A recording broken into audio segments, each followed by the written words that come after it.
Hello friends, good morning. ഒത്തിരി ഒത്തിരി സ്വപ്നങ്ങൾ സീരിയലിൻ്റെ ഇന്നത്തെ എപ്പിസോഡ് റിവ്യൂയിലേക്ക് എല്ലാ കൂട്ടുകാർക്കും സ്വാഗതം. അങ്ങനെ വിവേക് വർഷയെ ഓർത്ത് വളരെയധികം വിഷമത്തിലാണ്. അതിനുശേഷം തന്നെ ശരത്ത് അവിടേക്ക് വരുന്നുണ്ട് കേട്ടോ. എന്തായി വിവേക്, വർഷയുടെ അവസ്ഥ എന്താണെന്ന് ചോദിക്കുമ്പോഴത്തേനും എന്താവാനാണ്, ഡോക്ടർ ഒരഭിപ്രായം പറയുന്നില്ല, ഇത് റിക്കവർ ആവോ ഇല്ലയോ എന്നൊന്നും പറഞ്ഞിട്ടില്ല എന്നും പറയുന്നുണ്ട്. എന്തായാലും വിവേക് പേടിക്കേണ്ട ആവശ്യമൊന്നുമില്ല. കാരണം ഇവിടുന്ന് നമ്മുടെ വർഷയെ നമുക്ക് എന്തായാലും വേറൊരു സ്ഥലത്തേക്ക് കൊണ്ടുപോകാം. എനിക്കറിയാവുന്ന ഒരു ആയുർവേദ ഹോസ്പിറ്റലുണ്ട്. അവിടെ ഇതുപോലെ തന്നെ ഒരുപാട് പേഷ്യൻസ് വരുന്നുണ്ട്. സ്ട്രെച്ചറിലും ആംബുലൻസിലും വരുന്ന പേഷ്യൻസ് കയ്യും വീശിയാണ് അവിടുന്ന് നടന്നു പോകുന്നത്. അത്രയ്ക്കും ബെസ്റ്റ് ഹോസ്പിറ്റലാണ് വിവേക്. പക്ഷേ ഇവിടെ നമുക്ക് നേരെ അങ്ങോട്ടേക്ക് കൊണ്ടുപോവാണ്. ഇവർക്ക് ഒരു പ്രതീക്ഷയും തരാൻ പറ്റുന്നില്ലല്ലോ.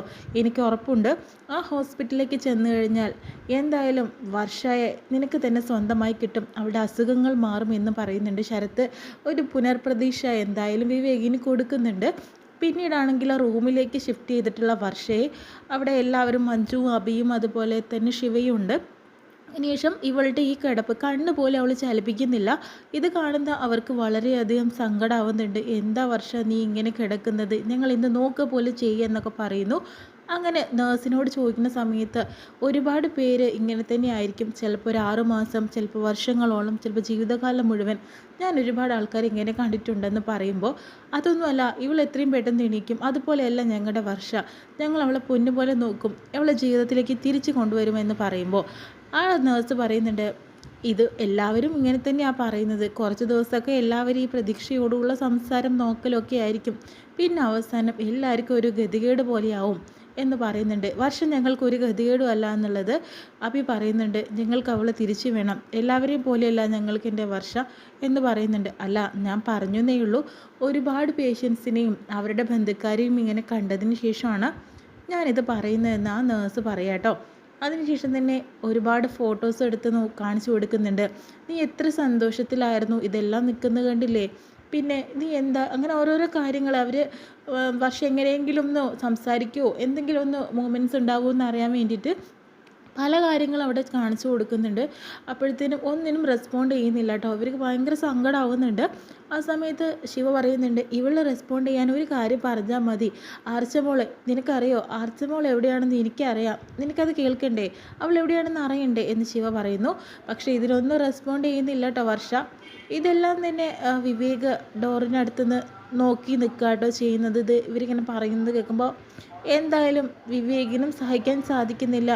എന്താ വർഷ, ഞങ്ങളെ പറ്റിക്കുകയാണോ, എഴുന്നേക്ക് വർഷ എന്നൊക്കെ പറഞ്ഞിട്ട് എല്ലാവരും കൂടി വർഷയുടെ ചുറ്റും ഇരുന്ന് വളരെയധികം വിഷമത്തോടു കൂടി ഇരിക്കുക കേട്ടോ. പിന്നെയാണ് ഡോക്ടറുടെ അടുത്തേക്ക് ചെല്ലുന്ന, സർജറി ചെയ്ത ഡോക്ടറോട് സംസാരിക്കുന്ന. ആ സമയത്ത് വസുന്ധരയും വിവേകും ശിവയും ഉണ്ട് കേട്ടോ.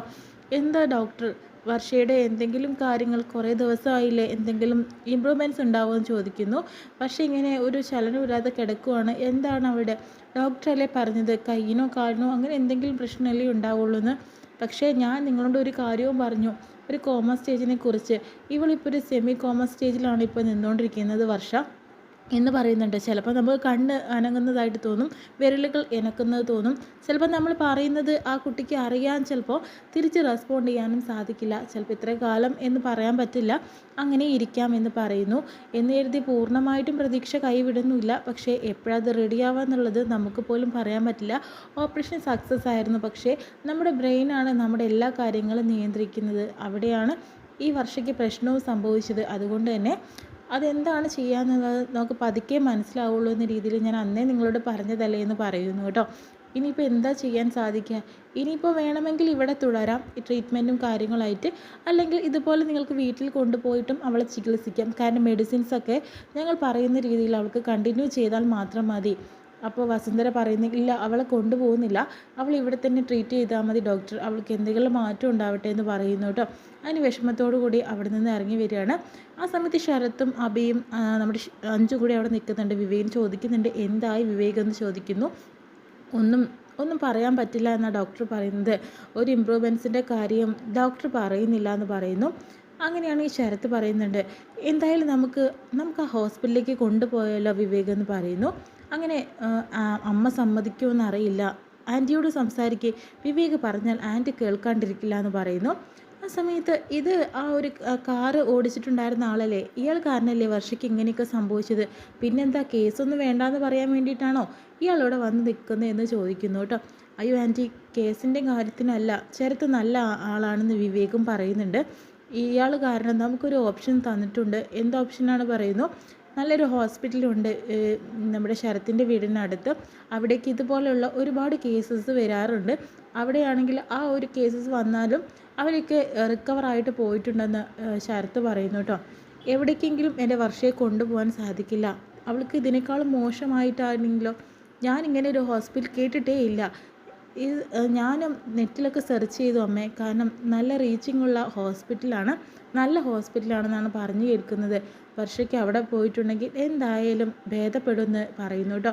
അങ്ങനെ ഒരുപാട് നേരം പറയുന്ന സമയത്ത് വസുന്ധരയാണെങ്കിലോ അത് സമ്മതിക്കുന്നുണ്ട്. എന്തായാലും എൻ്റെ മോൾക്ക് ചെറുതായിട്ടെങ്കിലും മാറ്റം ഉണ്ടാവണമെങ്കിൽ എന്തായാലും നമുക്ക് ആ ഹോസ്പിറ്റലിലേക്ക് ഷിഫ്റ്റ് ചെയ്യാം. ഇവിടെ കിടന്നിട്ട് ഒരു മാറ്റം അവൾക്ക് ഉണ്ടാവില്ലല്ലോ. എന്തായാലും വർഷയുടെ കാര്യത്തിൽ എന്തെങ്കിലും ഒരു ഓപ്ഷൻ ഉണ്ടെങ്കിലും അത് ഞാൻ കൈവിടില്ല എന്ന് പറയുന്നു. ആ സമയത്ത് ശരത്ത് അവർക്ക് വാക്ക് കൊടുക്കുന്നുണ്ട്. ഒരു 6 മാസത്തിനുള്ളിൽ വിവേക് വർഷയുടെ കഴുത്തിൽ താലി കെട്ടിയിരിക്കും. ആ കുട്ടി പഴയതുപോലെ ആയിരിക്കും, ഇത് ഞാൻ ഉറപ്പ് തരുന്നു എന്ന് പറയുന്നു കേട്ടോ. അവരുടെ മനസ്സിൽ വീണ്ടും പ്രതീക്ഷകൾ ഉയർന്നുകൊണ്ടേയിരിക്കുന്നുണ്ട് കേട്ടോ. പിന്നീടാണെങ്കിലോ നമ്മുടെ ശിവയും അഞ്ജുവും അഭിയും കൂടി അവിടെ ഇരിക്കുന്ന സമയത്ത് വസുന്ധര വരുന്നുണ്ട്. എന്തായി ആൻറ്റി എന്ന് പറയുന്നു. ഡിസ്ചാർജിൻ്റെ പേപ്പേഴ്സൊക്കെ എല്ലാം സെറ്റിലായി, ഇനിയിപ്പോൾ ബിൽ പേ ചെയ്താൽ മതി, അതിന് വിവേക് പോയിട്ടുണ്ടെന്ന് പറയുന്നു. നമുക്ക് വർഷയെ കൊണ്ടുപോകുമ്പോൾ ഞങ്ങളും കൂടെ, മക്കളെ നിങ്ങൾ വരേണ്ട ആവശ്യമില്ല, നിങ്ങൾ എന്താ ഈ റൂമിൽ പോയി ഡ്രസ്സൊക്കെ എടുത്തിട്ട് വീട്ടിലേക്ക് പൊക്കോളാനായിട്ട് പറയുന്നു. എന്താ ആൻറ്റി അങ്ങനെ പറയുന്നത്, ഞങ്ങൾ വർഷയുടെ കൂടെ വന്നോട്ടെ.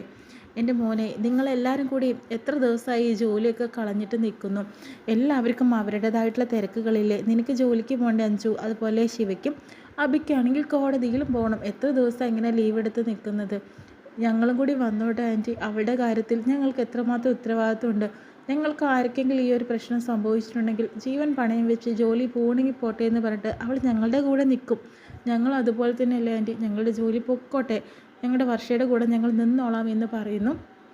നിങ്ങളുടേതായിട്ടുള്ള ജീവിതം നിങ്ങൾക്കുണ്ട്, ഈ ജോലിയൊക്കെ പോയാൽ എന്താവും അവസ്ഥ? ഇല്ല ആൻറ്റി, ഞങ്ങൾ അവൾക്ക് വേണ്ടി ഇതന്നെ ഞങ്ങൾക്ക് ചെയ്യാൻ സാധിക്കുള്ളൂ, ഞങ്ങളെ വിട്ട് കളയരുത് ആൻറ്റി, ഞങ്ങളും കൂടെ വന്നോട്ടെ എന്ന് പറയുന്നു.